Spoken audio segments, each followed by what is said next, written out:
Hello, everyone, and welcome to another episode of Writing Unalone, open literary love letters with me, Monica Prince. These love letters are an opportunity for me to give my flowers to the people, organizations, and experiences that have informed and influenced my fabulous forthcoming choreopoem, Roadmap. Roadmap will be in the world in just 3 days. I'm so excited. It comes out July 1st through Santa Fe Writers Project, and you should get a copy if you haven't gotten one already.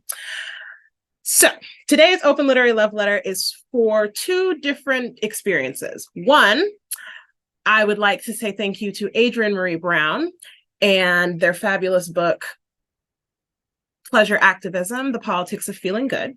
And two, I would like to say thank you to Black Girl Bliss and especially their incredible book, Pussy Prayers. So let's start with Pussy Prayers because that's what I read first. So in the fall of 2020, when everything was trash, my best friends from college were like, hey, should we do a book club?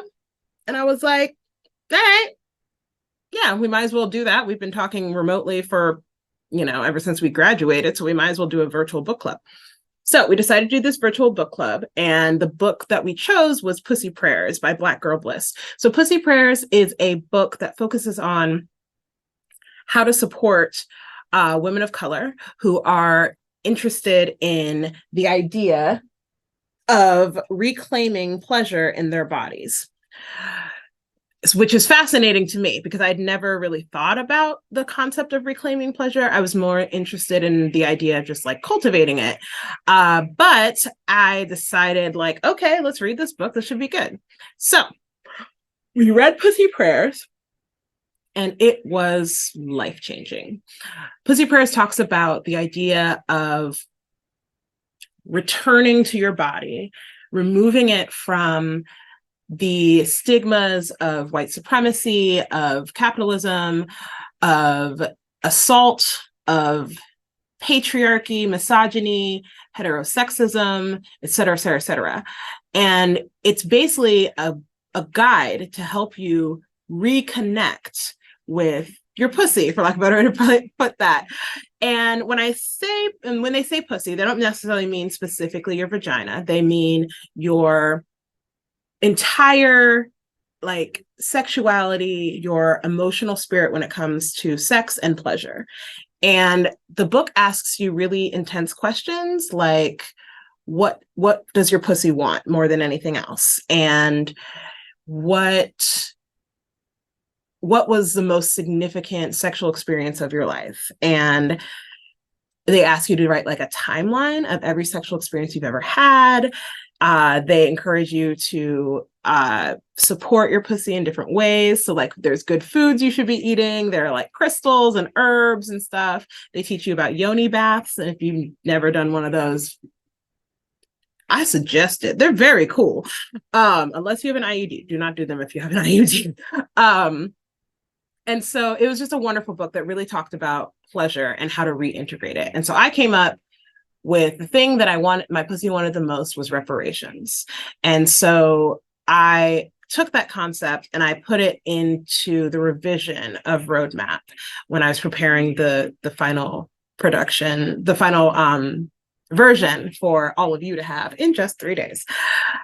So Raven is searching for reparations for her pussy, not specifically, she doesn't say this explicitly, but essentially that was my motivation to revising her.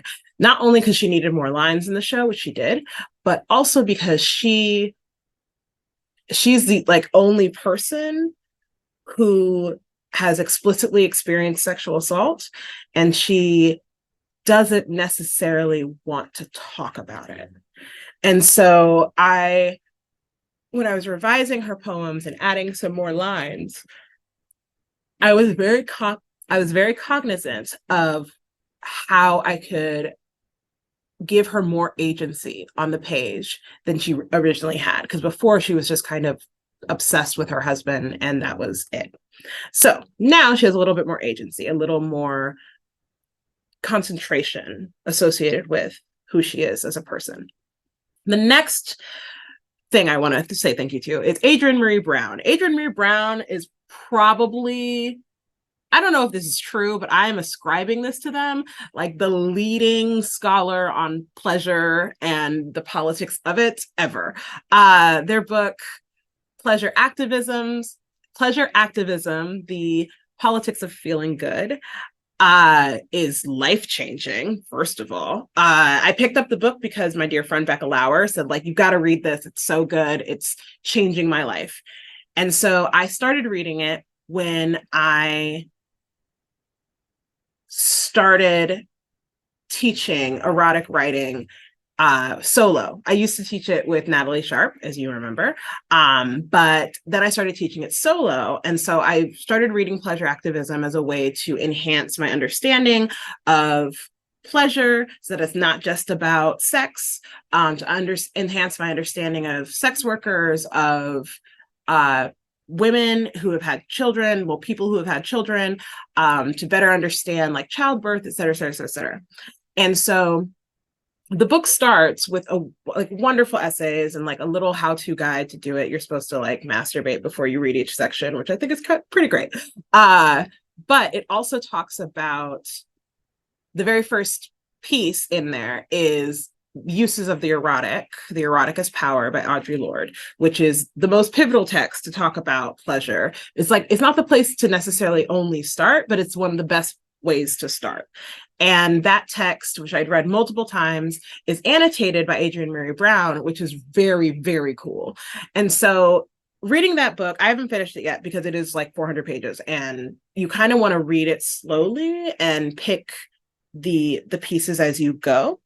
Not only did that book inform the course I taught in the fall, which was erotic poetry. So thumbs up to Susquehanna University letting me do that. But it also informed the way that Neil, Raven, Dorian, Aisha, and even Belle talk about pleasure in the choreopoem. So Belle's the first person to talk about it, right? She says, you know, with a body this black, with a body this woman, shouldn't something feel good, right? And that's this sort of like motivation for her to not just take care of her son, but also to take care of herself. And so I love this idea of the concept of feeling good and practicing pleasure as a birthright that is an inheritance for Black people. While reading both of these books and rereading Pussy Prayers and reading Pleasure Activism, I also took a sex magic class from Sunny Brooks, who is one of the co-owners of Soulful Vibes Co.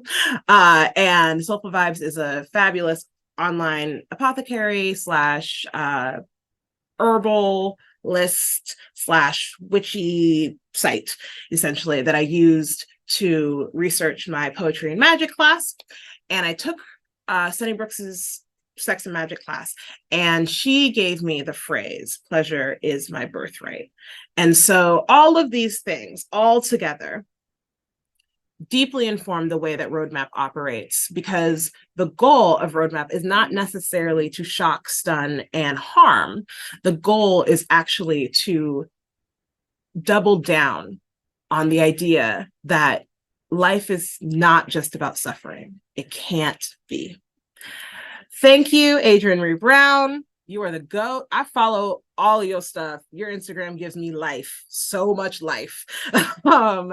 And thank you to Black Girl Bliss and the book Pussy Prayers. They have 3 other books. Grab them. I have the first one, the one I can't remember, Radical something. And even thank you to Sunny Brooks and that fabulous sex magic class that really taught me about the idea of pleasure. I love how all of these ideas have been swirling around me and how all of them come from Black women and Black people. Feeling very good about that. So in the spirit of Roadmap, thank you so much for the work that you have done to inform my work so that I can then pass on that brilliance and knowledge to the rest of you. If you have not pre-ordered Roadmap, you can do it right now. And if you are done pre-ordering Roadmap, then you can come to any of my fabulous events coming up in the next several weeks. I am having my official book launch on Saturday, July 1st at 7 p.m. at White Whale Bookstore in Pittsburgh. There are going to be some special guests there. I don't know who they're going to be. We'll talk about it. You can see them in person. And if you show up and you didn't get a signed copy in the mail, you can absolutely let me sign it there. Additionally, I'm giving another reading. It's a book launch, sort of. It's more like a celebration of brilliance with Tara Stillians Whitehead, who's the author of They More Than Burned, and Jamie Beth Cohen, the author of Liminal Summer and Wasted Pretty. I did those in opposite order, but they are both wonderful. Those fabulous writers will be reading with me on Friday, July 7th at 7 p.m. at Midtown Scholar Bookstore and Cafe in Harrisburg. I am super jazzed. There are more ideas and epic events coming up, but those are the most recent, so you got to come through. This has been another episode of Open Literary Love Letters. I hope you have had a wonderful time watching these. There's only 2 days left. Have a great day.